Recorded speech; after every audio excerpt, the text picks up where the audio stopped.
नमस्कार विद्यार्थी मित्रांनो, मराठी नोकरी यूट्यूब चॅनलवर आपल्या सर्वांचं स्वागत आहे. आज आपण या व्हिडिओमध्ये पहा पोलीस भरती, तलाठी भरती, आरोग्य विभाग भरती आणि जिल्हा परिषद भरती तसेच जेवढ्या काही आपल्या सरळ सेवा स्पर्धा परीक्षा असणार आहेत त्यासाठी महत्त्वाचे 27 आपण करंट अफेअर्सचे क्वेश्चन या व्हिडिओमध्ये घेणार आहोत.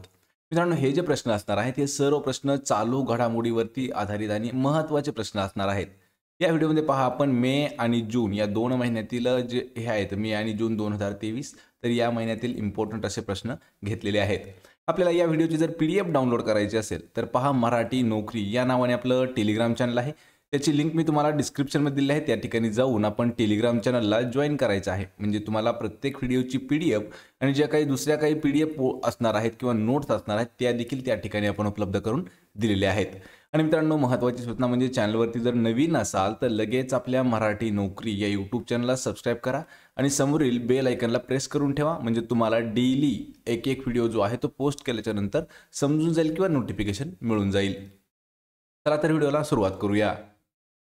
तर पहा, आपला प्रश्न पहिला आहे, महाराष्ट्र सरकारच्या नवीन कामगार नियमनानुसार कितीपेक्षा जास्त कामगार असणाऱ्या कारखान्यात उपहारगृह बंधनकारक करण्यात आलेले आहे. मित्रांनो, प्रत्येक प्रश्न हा इम्पॉर्टंट आहे पहा, आणि प्रश्नाचं जर उत्तर येत असेल तर 3 ते 5 सेकंदामध्ये आपण कमेंट करून उत्तर देण्याचा प्रयत्न करायचा आहे. म्हणजे एक प्रकारे आपलं रिव्हिजन याच व्हिडिओमध्ये होऊन जाईल. आणि ज्यांना ज्यांना हे प्रश्न माहीत नाही त्यांच्यासाठी PDF सुद्धा मी दिलेली आहे फ्रीमध्ये.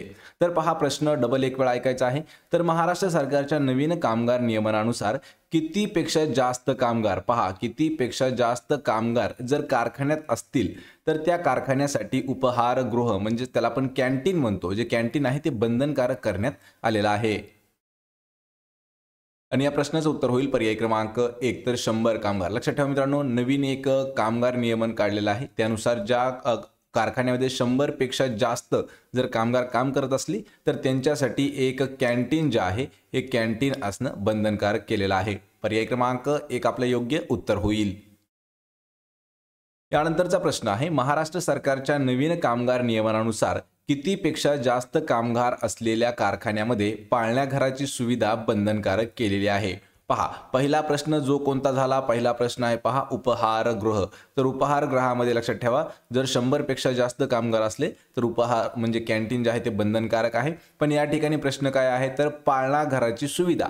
तर लक्षात ठेवा, पाळणाघर म्हणजे काय एक प्रकारे आपण जाणून घेऊया. तर ज्या ठिकाणी म्हणजे दोघेही जर नवरा बायको जर कामाला गेले किंवा जॉबला जर गेली तर त्यांच्या घरात जे लहान लेकरं असतील त्यांना सांभाळण्यासाठी कोणी नसतं, म्हणून ते काय करतात तर एका ठिकाणी देतात किंवा त्या मुलाला एका घरी नेऊन सोडतात. तर ते असतं पहा पाळणाघर, म्हणजे त्या ठिकाणी त्या मुलांची काळजी घेतली जाते. पण या ठिकाणी काय आहे की त्या कारखान्यामध्ये सुविधा असली पाहिजे किंवा कारखान्याची सुविधा असली पाहिजे. पण कधी असले पाहिजे, ज्यावेळी किती कामगार असले पाहिजे कारखान्यात, आपल्याला कमेंट करून उत्तर द्यायचं आहे.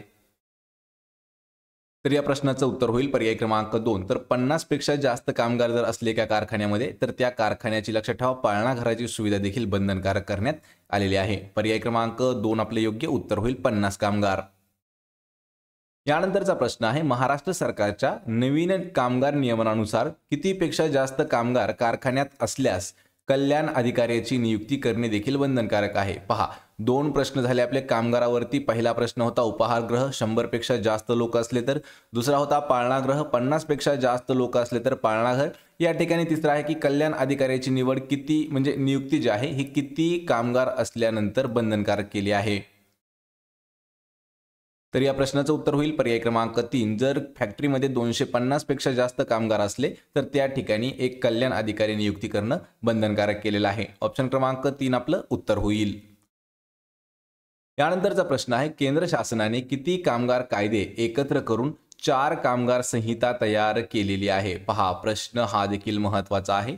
तर सरकारने जे केंद्र सरकार आहे यांनी किती असे कायदे आहेत की ते मिक्सअप केले म्हणजे एकत्र केले आणि त्यावरूनच 4 कामगार संहिता तयार केलेल्या आहेत. तर या प्रश्नाचं उत्तर होईल पर्याय क्रमांक 4 तर सरकारने पहा 29 कायदे जे आहेत हे 29 कायदे असे एकत्र करून 4 कामगार संहिता ज्या आहेत ह्या तयार केलेल्या आहेत. पर्याय क्रमांक 4 आपलं योग्य उत्तर होईल. त्यानंतरचा प्रश्न आहे, महाराष्ट्र शासनाच्या मंत्रिमंडळाने नमो शेतकरी सन्मान निधी योजनेला मान्यता दिली आहे. तर यामध्ये एका वर्षाला शेतकऱ्याला किती रुपये अनुदान मिळणार आहे. पहा मित्रांनो, या ठिकाणी एक सरकारी म्हणजेच आपली पहा राज्य शासनाची एक योजना आली आहे. योजनेचं नाव आहे नमो शेतकरी ही जी योजना आहे, लक्षात ठेवा, नमो शेतकरी सन्मान निधी ही जी योजना आहे तर ही नुकतीच मान्यता त्या योजनेला मिळालेली आहे। तर त्या योजनेअंतर्गत जे शिंदे सरकार आहे तर त्याने एका वर्षाला एका शेतकऱ्याला किती रुपये अनुदान देण्याची घोषणा केलेली आहे। तर या प्रश्नाचं उत्तर होईल पर्याय क्रमांक 1 तर 6,000 रुपये। लक्षात ठेवा 6,000 रुपये एका वर्षाला।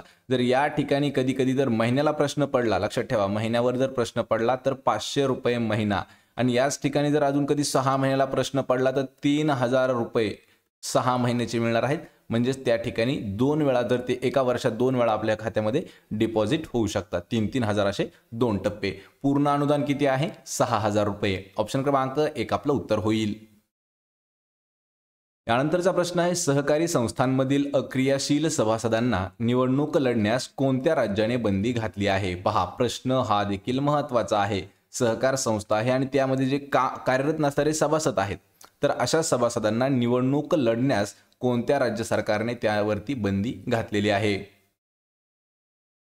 तर या प्रश्नाचं उत्तर होईल पर्याय क्रमांक 2 तर महाराष्ट्र सरकारने किंवा महाराष्ट्र राज्याने सहकारी संस्थांमधील जे अक्रियाशील सभासद आहेत तर त्यांना निवडणूक लढण्यास त्या राज्याने बंदी घातली आहे, महाराष्ट्र राज्याने। मित्रांनो महाराष्ट्र राज्यावरती 2 प्रश्न हे हमेशा आणि हमेशा लक्षात ठेवायचे जोपर्यंत सरकार बदलत नाही। पहिला प्रश्न आहे की नवीन मुख्यमंत्री कोण आहेत? लक्षात ठेवा तर नवीन मुख्यमंत्री आहेत एकनाथ शिंदे। आणि दुसरा प्रश्न यावर येऊ शकतो, लक्षात ठेवा तर महाराष्ट्र राज्याचे गृहमंत्री कोण आहेत? गृहमंत्री आहेत पहा देवेंद्र फडणवीस। देवेंद्र फडणवीस हे जे आहेत हेच महाराष्ट्र राज्याचे उपमुख्यमंत्री देखील आहेत आणि मुख्यमंत्री आहेत एकनाथ शिंदे। कारण हा जो प्रश्न आहे हा आपण एका दुसऱ्या आपल्या चॅनलवरती पोस्ट केला होता तर त्या ठिकाणी या प्रश्नाचं उत्तर जवळपास 42% विद्यार्थ्यांचं चुकलं होतं। लक्षात ठेवा 42% विद्यार्थ्यांचं म्हणणं होतं की उद्धव ठाकरे जे आहेत हे महाराष्ट्राचे मुख्यमंत्री आहेत। मित्रांनो ते बदलून जवळपास 1 वर्ष होत आलेलं आहे, म्हणजे 11 महिने होऊन गेलेले आहेत। लक्षात ठेवा उद्धव ठाकरे जे आहेत हे माजी मंत्री होते, म्हणजे माजी मुख्यमंत्री होते, सध्याचे आहेत एकनाथ शिंदे। यानंतरचा प्रश्न आहे महाराष्ट्र राज्यातील कोणत्या तालुक्यामध्ये मका संशोधन केंद्र स्थापन करण्यात येणार आहे? पहा महाराष्ट्र राज्यातील असा कोणता तालुका आहे की त्या तालुक्यामध्ये काय आहे? मका संशोधन केंद्र जे आहे त्याची स्थापना करण्यात येणार आहे। आणि या प्रश्नाचं उत्तर होईल पर्याय क्रमांक 3 तर सिल्लोड हा जो तालुका आहे। पहा मित्रांनो सिल्लोड हा जो तालुका आहे या तालुक्यामध्ये मका संशोधन केंद्र जे आहे हे स्थापन करण्यात येणार आहे। आणि या ठिकाणी आपल्याला जर कधी कधी जिल्हा विचारलं, लक्षात ठेवा जर जिल्हा विचारलं तर छत्रपती संभाजीनगर। पहा छत्रपती संभाजीनगर हा जो जिल्हा आहे या जिल्ह्यामध्ये उभारण्यात येणार आहे मका केंद्र। आणि सिल्लोड जो आहे हा छत्रपती संभाजीनगर या जिल्ह्यातील एक तालुका आहे। यामध्ये पैठण, वैजापूर, सिल्लोड आणि खुलताबाद हे जे आहेत तर हे 4ही तालुके येतात। लक्षात पहा छत्रपती संभाजीनगर यामध्ये।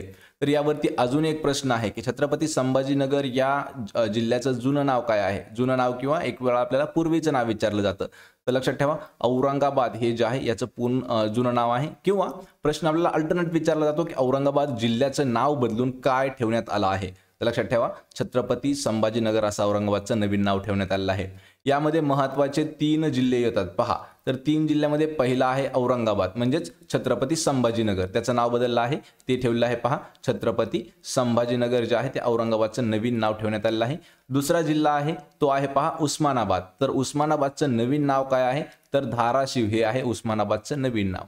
आणि तिसरं जे प्रस्तावित नाव आहे लक्षात ठेवा ते आहे अहमदनगर, तर अहमदनगरचं नवीन जे नाव आहे ते आहे पहा म्हणजे ठेवण्यासाठी मंजुरी मिळालेली आहे अहिल्यानगर, किंवा या ठिकाणी अजून एक शब्द येतो अहिल्यादेवी नगर असंही येऊ शकतं। लक्षात ठेवा यावर आपण एक डीपमध्ये टोटल व्हिडिओ घेणार आहोत, त्यामध्ये जेवढे काही आपल्या भारतातील, लक्षात ठेवा आपण राज्यातील नाही सांगत तर पूर्ण भारतातील जे जे नाव बदललेले आहेत ज्या ज्या शहरांची, जिल्ह्यांची किंवा रेल्वे स्टेशनांची तर ते आपण पूर्ण एका व्हिडिओमध्ये घेणार आहोत। तत्पूर्वी लक्षात ठेवा मका संशोधन केंद्र हे सिल्लोड या तालुक्यात स्थापन करण्यात येणार आहे। ऑप्शन क्रमांक 3 आपलं उत्तर होईल।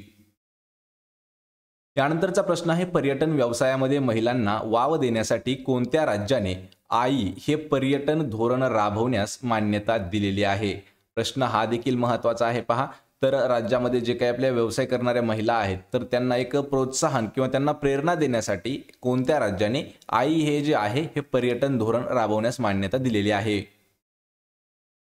तर या प्रश्नाचं उत्तर देखील आहे पर्याय क्रमांक 4. तर महाराष्ट्र हे जे राज्य आहे तर या राज्याने महिलांना पर्यटन व्यवसायामध्ये वाव म्हणजे प्रोत्साहन देण्यासाठी एक नवीन पोर्टल, त्याला आपण म्हणू शकतो पहा एक स्कीम असल्यासारखं, तर आई नावाचं एक पर्यटन धोरण जे आहे हे राबवण्यात आलं आहे महाराष्ट्र सरकारद्वारे. ऑप्शन क्रमांक 4 आपलं उत्तर होईल.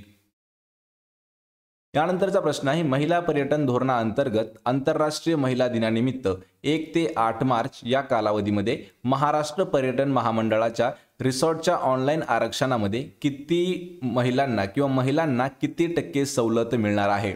प्रश्न थोडासा महत्त्वाचा आहे, लक्षात ठेवा मित्रांनो. TCS वगैरे ह्या ज्या कंपन्या आहेत अशा प्रकारचे प्रश्न घेत असतात. प्रश्न एकदम सोपे असतात, फक्त थोडेसे दाखवण्यासाठी प्रश्न हे मोठे दिलेले असतात. तर या ठिकाणी आपल्याला 2 प्रश्न याच प्रश्नामध्ये तयार होतात. तर लक्षात ठेवा कशा निमित्त आहे.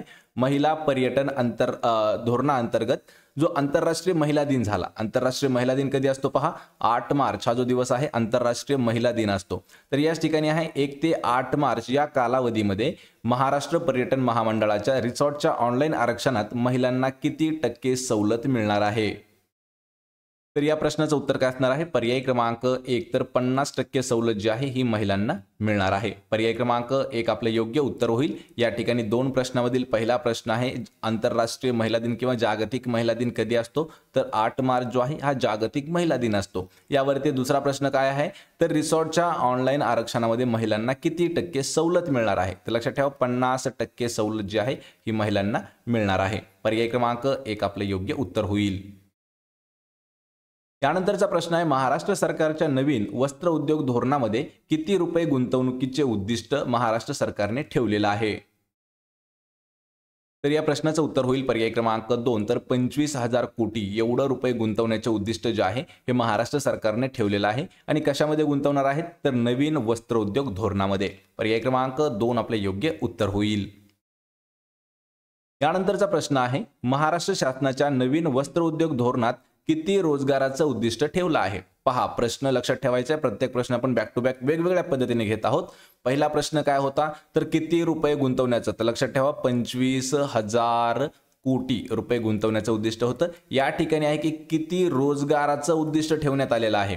तर पहा किती रोजगार असणार आहेत यासाठी, 5 लाख रोजगार. पर्याय क्रमांक 3 आपलं योग्य उत्तर होईल. तर 5 लाख रोजगारांचं उद्दिष्ट ठेवलेलं आहे. ऑप्शन क्रमांक 3 आपलं उत्तर होईल. त्यानंतरचा प्रश्न आहे महाराष्ट्र राज्यात किती नवीन तांत्रिक वस्त्र उद्योग पार्क स्थापन करण्यात येणार आहेत. पहा प्रश्न हा देखील महत्त्वाचा आहे. तर महाराष्ट्र राज्यामध्ये अजून किती नवीन तांत्रिक वस्त्र उद्योग पार्क जे आहेत तर त्याची उभारणा करण्यात येणार आहे. याचं उत्तर होईल पर्याय क्रमांक 4 तर अजून 6 जे आहेत वस्त्र उद्योग पार्क याची स्थापना करण्यात येणार आहे. ऑप्शन क्रमांक 4 आपलं उत्तर होईल. त्यानंतरचा प्रश्न आहे महाराष्ट्र सरकार पुढील 5 वर्षात कापसाची प्रक्रिया क्षमता 30% किती टक्के वाढवणार आहे. म्हणजे सध्या किती आहे पहा, सध्या आहे 30%. पण महाराष्ट्र सरकारने निर्णय काय घेतलेला आहे, पुढील 5 वर्षामध्ये 30% किती टक्के वाढवण्याची सांगितलेलं आहे. तर या प्रश्नाचं उत्तर असणार आहे पहा पर्याय क्रमांक 1 तर 30% डायरेक्ट 80% जे आहे, लक्षात ठेवा ही कापसाची प्रक्रिया क्षमता वाढवण्यात सांगितले आहे नंतर येणारे 5 वर्षामध्ये. ऑप्शन क्रमांक 1 आपलं उत्तर होईल. यानंतरचा प्रश्न आहे महाराष्ट्र शासनाच्या नवीन माहिती तंत्रज्ञान धोरणामध्ये किती रुपये गुंतवणुकीचे उद्दिष्ट ठेवण्यात आलेलं आहे. तर या प्रश्नाचं उत्तर होईल पर्याय क्रमांक 2 95,000 कोटी. लक्षात ठेवा 95,000 कोटी इतकं जे आहे हे गुंतवणुकीचं उद्दिष्ट ठेवलं आहे महाराष्ट्र शासनाच्या नवीन माहिती तंत्रज्ञान धोरणाअंतर्गत. ऑप्शन क्रमांक 2 आपलं उत्तर होईल. त्यानंतरचा प्रश्न आहे महाराष्ट्राच्या नवीन माहिती तंत्रज्ञान धोरणामध्ये किती रोजगाराचं उद्दिष्ट ठेवण्यात आलेलं आहे. पहा माहिती तंत्रज्ञानाचं जे नवीन धोरण आहे यामध्ये किती रोजगार देण्याचं किंवा किती रोजगाराचं उद्दिष्ट ठेवलं आहे. तर या प्रश्नाचं उत्तर होईल पर्याय क्रमांक 3 35 लाख. लक्षात ठेवा 35 लाख रोजगाराचं धोरण किंवा उद्दिष्ट जे आहे हे नवीन माहिती तंत्रज्ञान धोरणात आखलेलं आहे. ऑप्शन क्रमांक 3 आपलं उत्तर होईल. त्यानंतरचा प्रश्न आहे महाराष्ट्र राज्याच्या नवीन माहिती तंत्रज्ञान धोरणात किती कोटी रुपये निर्यातीचं उद्दिष्ट ठेवण्यात आलेलं आहे. मित्रांनो जे महाराष्ट्र राज्याचं नवीन माहिती तंत्रज्ञान धोरण आहे हे जे आपण पूर्ण नंतरच्या व्हिडिओमध्ये पाहणार आहोत, त्यासाठी आपण एक नवीन चॅनल सुरू केलं आहे. त्या चॅनलची लिंक तुम्हाला मी डिस्क्रिप्शनमध्ये दिली आहे, त्यालाही जाऊन आपण सबस्क्राईब करा. म्हणजे त्या ठिकाणी आपल्याला एक एक जी योजना असणार आहे, तर ती योजना पूर्णपणे प्रॉपर कशी असेल किंवा काही धोरण असतील, काही असतील, तर त्यावरती डीप माहिती देण्याचा प्रयत्न केलेला आहे. तर या प्रश्नामध्ये काय आहे, तर किती कोटी रुपये निर्यातीचं उद्दिष्ट ठेवलं आहे? तर या प्रश्नाचं उत्तर होईल पर्याय क्रमांक 4, तर 10 लाख कोटी. पहा, 10 लाख कोटी इतकं निर्यातीचं उद्दिष्ट ठेवलेलं आहे. ऑप्शन क्रमांक 4 आपलं उत्तर होईल. यानंतरचा प्रश्न आहे, महाराष्ट्रातील कोणत्या क्षेत्राला डेटा सेंटर हब विकसित करण्यात येणार आहे? पहा, प्रश्न हा इम्पॉर्टंट आहे. कोणतं असं कोणतं असं क्षेत्र आहे की त्या क्षेत्राला डेटा सेंटर हब जे आहे हे विकसित करण्यात येणार आहे? तर या प्रश्नाचं उत्तर होईल पर्याय क्रमांक 1, मुंबई आणि नवी मुंबई हे जे क्षेत्र आहे याला डेटा सेंटर हब जे आहे हे विकसित करण्यात येणार आहे. ऑप्शन क्रमांक 1 आपलं उत्तर होईल. प्रश्न क्रमांक 18 आहे, कोणता देश भारतातील कुक्कुटपालन केंद्रातून अंडी आयात करणार आहे? लक्षात ठेवा, प्रश्न हा इम्पॉर्टंट आहे. तर असा खालीलपैकी कोणता देश आहे की तो भारतामधून कुक्कुटपालन जे केंद्र आहे त्यामधून अंडी जे आहे हे आयात करणार आहे? आणि या प्रश्नाचं उत्तर होईल ऑप्शन क्रमांक 2, श्रीलंका हा जो देश आहे. लक्षात ठेवा मित्रांनो, श्रीलंका देशावरती आपल्याला 2 प्रश्न विचारले जाऊ शकतात. तर श्रीलंका हा जो देश आहे, तर हा देश भारतातील जे कुक्कुटपालन केंद्र आहे त्यामधून जे काही हे असणार आहेत अंडी ते आयात करणार आहे स्वतःच्या देशामध्ये. ऑप्शन क्रमांक 2 आपलं उत्तर होईल श्रीलंका. त्यानंतरचा प्रश्न आहे, जगभरात कोणत्या सालापासून मे महिन्यातील शेवटचा बुधवार जागतिक पानमांजर दिन म्हणून साजरा केला जातो? लक्षात ठेवा, हा प्रश्न महत्त्वाचा आहे मित्रांनो, कारण यावर आपल्याला प्रश्न विचारण्यात आलेला नाही, पण याचा उल्लेख एका ठिकाणी आलेला होता. जगभरात कोणत्या वर्षापासून मे महिन्यातील जो शेवटचा बुधवार असतो तर त्या बुधवारी जागतिक पानमांजर दिन म्हणून साजरा केला जातो? म्हणजे तो कधीपासून करण्यात येतो? या प्रश्नाचं उत्तर होईल पर्याय क्रमांक 3, तर 2014. लक्षात ठेवा, 2014 या वर्षापासून जगामध्ये जो मे महिन्यातील शेवटचा बुधवार असतो तर त्या बुधवारी जागतिक पानमांजर दिन तो साजरा करण्यात येतो. ऑप्शन क्रमांक 3 आपलं उत्तर होईल. यानंतरचा प्रश्न आहे, महाराष्ट्र राज्यातील नागपूर जवळील कोराडी वीज प्रकल्पात किती मेगावॅटचे 2 युनिट प्रस्तावित झालेले आहेत? पहा, प्रस्तावित झालेले आहेत. आणि या ठिकाणी आपल्याला पहा मित्रांनो 2 प्रश्न विचारले जातात, कारण त्यातील एक प्रश्न 2018, 2016 आणि 2000 मे बी फिक्स सांगता येत नाही, पण 2014-15ला सुद्धा हा प्रश्न विचारण्यात आलेला होता. किती मेगावॅटचे 2 युनिट प्रस्तावित झालेले आहेत? तर या प्रश्नाचं उत्तर होईल पहा पर्याय क्रमांक 4, तर 660 मेगावॅटचे 2 हे जे आहे ते युनिट ते प्रस्तावित असणार आहेत. पर्याय 4 आपलं उत्तर होईल. यानंतरचा प्रश्न आहे, जागतिक बॅडमिंटन क्रमवारीत भारताच्या सात्विक साईराज आणि चिराग शेट्टी या जोडीने कितवं स्थान पटकावलं आहे? या प्रश्नाचं उत्तर होईल पर्याय क्रमांक 1, तर 4थं स्थान. लक्षात ठेवा, 4थ्या क्रमांकावरती आहे जागतिक बॅडमिंटनच्या क्रमवारीमध्ये सात्विक साईराज आणि चिराग शेट्टी यांचं जे स्थान आहे, म्हणजे त्यांची जी नंबर आहे तो आहे 4था क्रमांक. पर्याय 1 आपलं उत्तर होईल. यानंतरचा प्रश्न आहे, कोणत्या देशाने सेंझोऊ 16 या मानवयुक्त अंतराळ यानाचं यशस्वी प्रक्षेपण केलं आहे? या ठिकाणी पहा, आपल्याला एक यानाचं नाव दिलेलं आहे सेंझोऊ 16. हे जे आहे मानवयुक्त, म्हणजे या ठिकाणी त्याला म्हणजे माणूस सुद्धा त्या ठिकाणी जाणार आहे. तर अंतराळ यानाचं यशस्वी प्रक्षेपण कोणत्या देशाने केलं आहे? तर या प्रश्नाचं उत्तर होईल पर्याय क्रमांक 2, तर चायना म्हणजेच पहा चीन या देशानं केलेलं आहे प्रक्षेपण. पर्याय क्रमांक 2 आपलं उत्तर होईल चीन. यानंतरचा प्रश्न आहे, महाराष्ट्र राज्याच्या स्वच्छ मुख अभियानाच्या सदिच्छा दूत पदी कोणाची नियुक्ती करण्यात आलेली आहे? सदिच्छा दूत म्हणजेच पहा त्याला आपण ब्रँड अँबॅसिडर असं म्हणतो. तर या ठिकाणी महाराष्ट्र राज्याच्या स्वच्छ मुख्य अभियान जे आहे तर या ठिकाणी त्याचा ब्रँड अँबॅसिडर म्हणून कोणाची नियुक्ती झाली आहे? तर या प्रश्नाचं उत्तर होईल पर्याय क्रमांक 3, तर सचिन तेंडुलकर. पहा, सचिन तेंडुलकर यांची ब्रँड अँबॅसिडर म्हणून नियुक्ती करण्यात आली आहे महाराष्ट्र राज्याच्या स्वच्छ मुख अभियानाच्या. यानंतरचा प्रश्न आहे, IMF याच्या माहितीनुसार विदेशी चलनातील डॉलरचा हिस्सा घसरून किती टक्क्यांवरती आला आहे? या प्रश्नाचं उत्तर होईल पर्याय क्रमांक 4, तर पहा IMFच्या माहितीनुसार विदेशी चलनातील जो डॉलरचा हिस्सा आहे तो घसरून म्हणजे फॉल होऊन तो 58 टक्क्यांवरती येऊन पोहोचलेला आहे. ऑप्शन क्रमांक 4 आपलं उत्तर होईल. यानंतरचा प्रश्न आहे, भारताचे संरक्षण मंत्री राजनाथ सिंग हे कोणत्या देशाला भेट देणारे पहिले संरक्षण मंत्री ठरलेले आहेत? यावर हा प्रश्न इम्पॉर्टंट असू शकतो, कारण या ठिकाणी पहिली ही घटना घडलेली आहे, त्यामुळे या प्रश्नाचा उल्लेख थोडासा इम्पॉर्टंट आहे. तर भारताचे संरक्षण मंत्री कोण आहेत? राजनाथ सिंग. तर राजनाथ सिंग यांनी कोणत्या देशाला भेट देणारे पहिले संरक्षण मंत्री ठरले आहेत? या प्रश्नाचं उत्तर होईल पर्याय क्रमांक 1 तर नायजेरिया या देशाला भेट देणारे ते पहिले संरक्षण मंत्री ठरलेले आहेत पहा राजनाथ सिंग. ऑप्शन क्रमांक 1 आपलं उत्तर होईल. यानंतरचा प्रश्न आहे शिक्षण आणि कौशल्य विकासाच्या करारावर भारत आणि कोणत्या देशाने सह्या केलेल्या आहेत? आणि मित्रांनो हा प्रश्न इम्पॉर्टंट आहे. या प्रश्नाचं उत्तर असणार आहे पर्याय क्रमांक 2 तर सिंगापूर. लक्षात ठेवा भारत आणि दुसरा देश कोणता आहे? भारत आणि सिंगापूर हे जे दोन देश आहेत, तर या दोन देशांनी शिक्षण आणि कौशल्य विकासाचा जो करार करण्यात आलेला आहे त्यावरती सिग्नेचर म्हणजे साईन केलेले आहेत. पर्याय क्रमांक 2 पहिला भारत आणि दुसरा सिंगापूर. यानंतरचा प्रश्न आहे जागतिक तंबाखू विरोधी दिन म्हणून कोणता दिवस साजरा केला जातो? हा प्रश्न सर्वात इम्पॉर्टंट आहे, कारण यावरती जे काही आपण असे जागतिक दिनविशेष असणार आहेत, तर मित्रांनो आपण जागतिक दिनविशेषवरती इम्पॉर्टंट एक व्हिडिओ घेतलेला आहे. त्यामध्ये पूर्ण आपण एका वर्षातील जागतिक तसेच पूर्ण आपण राष्ट्रीय दिनविशेष त्याच व्हिडिओमध्ये आपण कव्हर केलेले आहेत. त्याच्या लिंक मी तुम्हाला डिस्क्रिप्शनमध्ये दिलेल्या आहेत, त्या ठिकाणी जाऊन आपण व्हिडिओ पाहून घ्यायचा आहे. तर हा प्रश्न आहे जागतिक तंबाखू विरोधी दिन म्हणून कधी साजरा केला जातो? आणि या प्रश्नाचं उत्तर होईल पर्याय क्रमांक 2 31 मे. पहा 31 मे हा जो दिवस आहे या दिवशी जागतिक तंबाखू विरोधी दिन म्हणून त्याला साजरं केलं जातं. ऑप्शन क्रमांक 2 आपलं योग्य उत्तर होईल. तर मित्रांनो हे होते पहा आपले 27 असणारे करंट अफेअर्सचे इम्पॉर्टंट प्रश्न. तर या 27 प्रश्नांपैकी आपल्याला किती प्रश्न उत्तर देता आले हे मला कमेंट करून नक्की सांगा. म्हणजे एक प्रकारे आपलं रिव्हिजन कशा पद्धतीने सुरू आहे हे नक्कीच आम्हाला कळून जाईल. तसेच मित्रांनो चॅनलवरती जर नवीन असाल तर चॅनलला सबस्क्राईब करा, व्हिडिओला आपल्या लाईक करा, तसेच मित्रांमध्ये व्हिडिओ शेअर करा आणि चॅनल जे आहे त्याला देखील सबस्क्राईब करून ठेवा आणि समोरील बेल आयकॉन जे आहे त्याला देखील प्रेस करून नोटिफिकेशन ऑन ठेवा, म्हणजे प्रत्येक दिवशी तुम्हाला व्हिडिओ एक मिळून जाईल.